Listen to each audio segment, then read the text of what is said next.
तो चलिए अब करते हैं क्वेश्चन नंबर 4। यहाँ पे बोला है what is the length of the blue line and the black line shown below. यहाँ पे एक ब्लू लाइन है और एक ब्लैक लाइन है, इसको लेंथ पूछा है। ठीक है। The distance between 0 and 1 is 1 unit. ठीक है, 0 से लेके 1 तक का 1 यूनिट है। And is divided into 2 equal parts, दो बराबर हिस्सों में। जैसे कि 0 से लेके 1 तक का जो डिस्टेंस था, इसको दो हिस्सों में डिवाइड किया गया, बराबर हिस्सों में। ठीक है, ये कहा कह दिया the length of each part is 1/2। हाँ बिल्कुल, ये वाला लेंथ 1/2 होगा, ये वाला लेंथ भी 1/2 होगा। ठीक है, so the blue line is 1/2 unit. ठीक है, तो ब्लू लाइन इज 1/2 यूनिट। हाँ तो बता ही दिया। Right the fraction that gives the length of the black line in the box. ठीक है, अच्छा ठीक है, आपको ब्लैक लाइन का फ्रैक्शन क्या होगा आपको वो बताना है। ठीक है, चलिए सिंपल क्वेश्चन है, ऐसा हम लोग ऑलरेडी पढ़ चुके हैं। सो ये वाला लेंथ क्या होगा, 1/2, जो हम लोग को ऑलरेडी बता दिया गया है यहाँ पे, दिस इज 1/2। सेम वे में ये वाला लेंथ भी क्या होगा, ये वाला लेंथ भी 1/2 ही होगा, क्योंकि 1 को हम लोग ने दो हिस्सों में डिवाइड करा, तो हर एक हिस्सों का लेंथ क्या होगा, 1/2 1/2। अब सेम वे में यहाँ से लेके 1 से लेके 2 तक का भी डिस्टेंस कितना है, 1। इसको भी हम लोग ने दो हिस्सों में डिवाइड करा, एक तो ये वाला लेंथ भी कितना होगा, 1/2। और ये वाला लेंथ भी कितना होगा,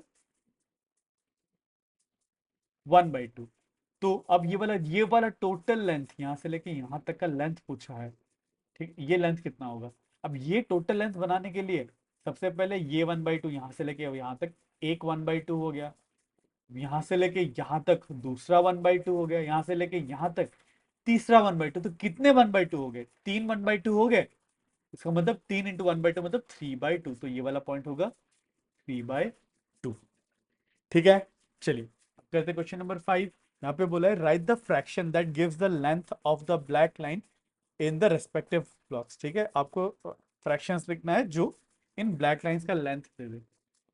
तो यहाँ पे क्या किया गया है, देखो यहाँ से लेके यहाँ तक 1 यूनिट है ना।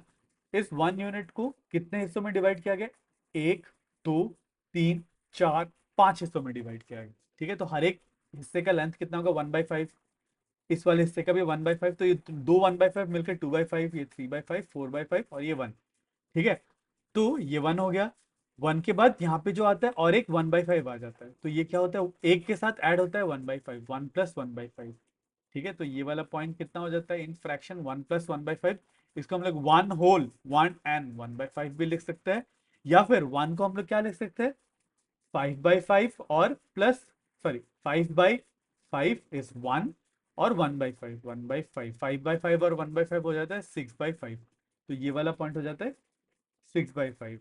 ठीक है, सेम है, मैं 6/5 के साथ ये वाला जो लेंथ पाने के लिए और एक 1/5 ऐड कर दिया तो बन जाएगा 7/5।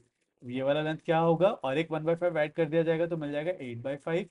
अब ये वाला लेंथ पाने के लिए और एक 1/5 ऐड कर दिया जाएगा तो बन जाएगा 9/5। तो और एक 1/5 ऐड कर देंगे तो क्या बन जाएगा, 10/5। तो 10/5 क्या होता है, 2, जो कि ये वाला पॉइंट है। ठीक है, चलिए अगर आपको मेरे इस वीडियो से थोड़ा सा भी नॉलेज मिला तो मेरे इस वीडियो को लाइक जरूर करना और मेरे चैनल को सब्सक्राइब जरूर करना। तो मिलते हैं अगले वीडियो में।